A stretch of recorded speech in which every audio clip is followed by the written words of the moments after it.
name is Joyce Morgan, and I worked there at the Bay Arena for 23 years. I love my job. When I came here first, the boys and girls that were coming here then are coming back now with their own kids. So I just love being part of all their lives.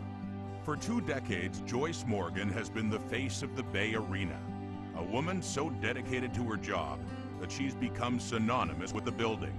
But the rink is not her only love. If you don't find me here at the Bay Arena, you'll find me on the boat.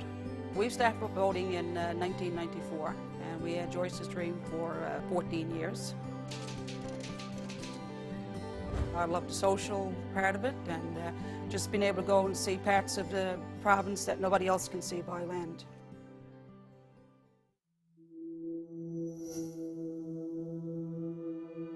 June the 18th, my cousins were home from Ontario, and they wanted to go for a day on the bay. So we took the 3 cousins and our daughter Jill.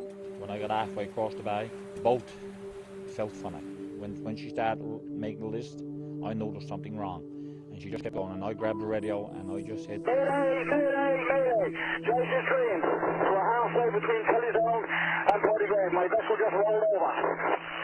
Roger, can you get a position there, over? I can't get no position, I do it. St. John's Coast Guard come back to me, asked for my GPS position. We was in the water then. It happened that fast. If I smack you across the mouth, it'd be no quicker.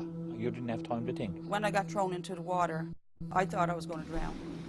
I went down a couple of times, and I took on some water in that. And I remember coming up the first time, and I said, please God, don't let me die now. The waves was just like washing over us too. It was very, very cold. The temperature of the water was 1.3 Celsius. I didn't know if we were going to be picked up. We didn't know if anybody heard the mayday. I didn't know if I was going to live that day. The Morgans waited helplessly in the frigid North Atlantic water for nearly an hour. Then, as darkness began to fall, their submerged lifeboat was finally spotted by a family friend. Initially, when we got up alongside him, it wasn't a pretty scene. Joyce was laid down flat in the dinghy, fully submerged. She couldn't move.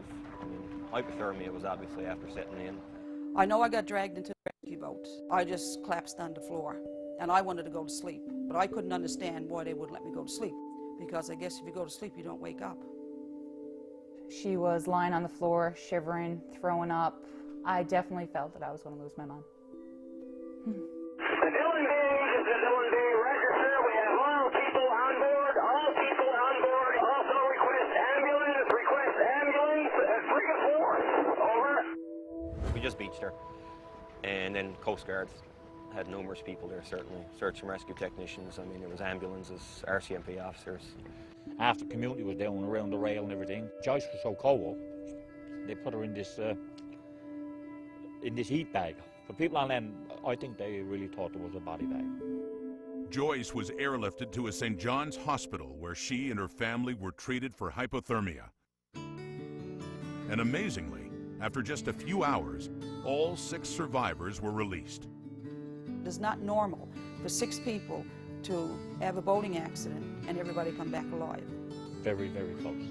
I don't know, there wouldn't be much longer. No, it wouldn't have been much longer. Because Joyce was the worst one. It wouldn't have been good. It wouldn't have been good, I don't know. Everyone aboard Joyce's Dream on that June afternoon is well aware of how fortunate they are to be alive. And for Joyce herself, it has given her a new outlook on life, both on the water and at the rink. Is it okay? Yeah. Fits good? Yeah. Since the accident, everything we do now, like if we see a boater going out, we look and say if they got their life jackets or whatever. And here at the arena, I'm doing the same thing. I'm watching you. Make sure you got your helmets on. Make sure you got gloves or something on to protect your fingers in case you fall down. Hey, Dawson. Good job, buddy. Every morning when we get up, we look out through our bedroom window and you look right out at where the accident was. So I often think how lucky that we are here today. I look at it this way, every day I'm alive is a wonderful day. Our life changed completely. Like we rolled over that day and our lives rolled over too. We do everything as if there's no tomorrow because maybe tomorrow will never come.